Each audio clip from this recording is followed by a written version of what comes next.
Hey everyone, so it's been pretty crazy lately. A few days ago we heard from Capcom that the official patch notes will be coming soon for Street Fighter V Arcade Edition, and right now we are still waiting on that, unfortunately. Now if you haven't heard, people started digging around and actually found patch notes tucked away on the CFN website. Now the problem is that these patch notes are not from the final build, according to Capcom, and they quickly took them down right after. Another problem is that these leaked notes are very vague.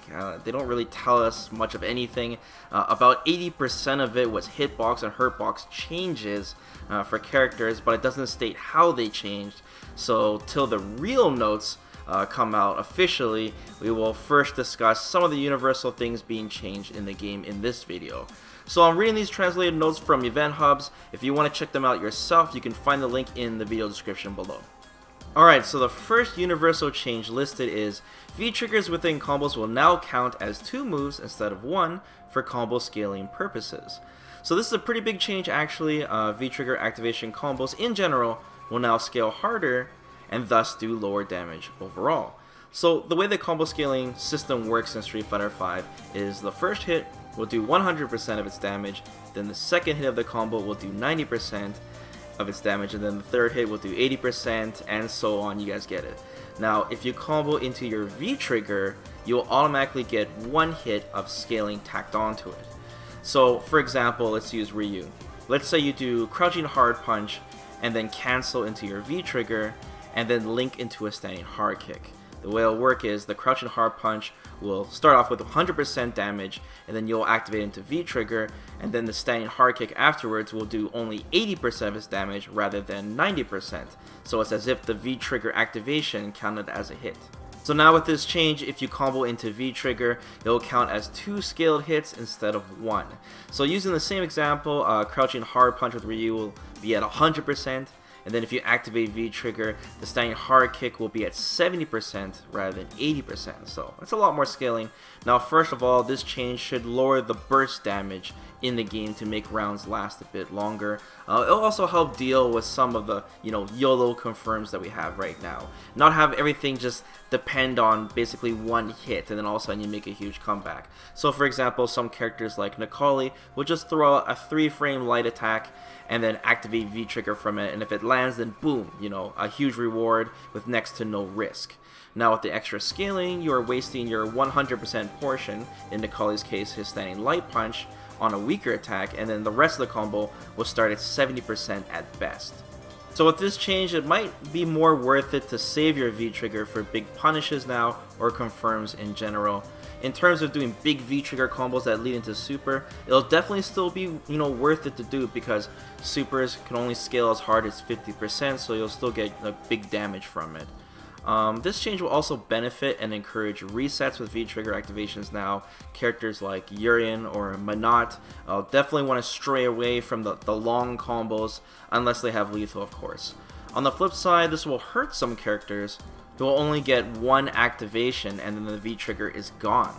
For example, this will hurt Nash because he only gets 1 combo and then his V-trigger is gone. There's nothing else besides that. He's just simply going to get more scaling. And, compared to a character like Cammy, for example, who could do 1 V-trigger combo and then save the second spiral arrow for additional unscaled attempt. So I guess this buffs 3-bar V-triggers in general too, since they will usually last longer. You'll get more attempts. So remember, this scaling penalty comes from comboing into V-trigger activations, not the V-triggers themselves. So basically, at the end of the day, this is less robbery and longer matches. Let's move on to the second universal change now. It's active frames on regular throws have been increased from 2 frames to 3 frames. This is actually a big deal. I think this will change the game quite a bit.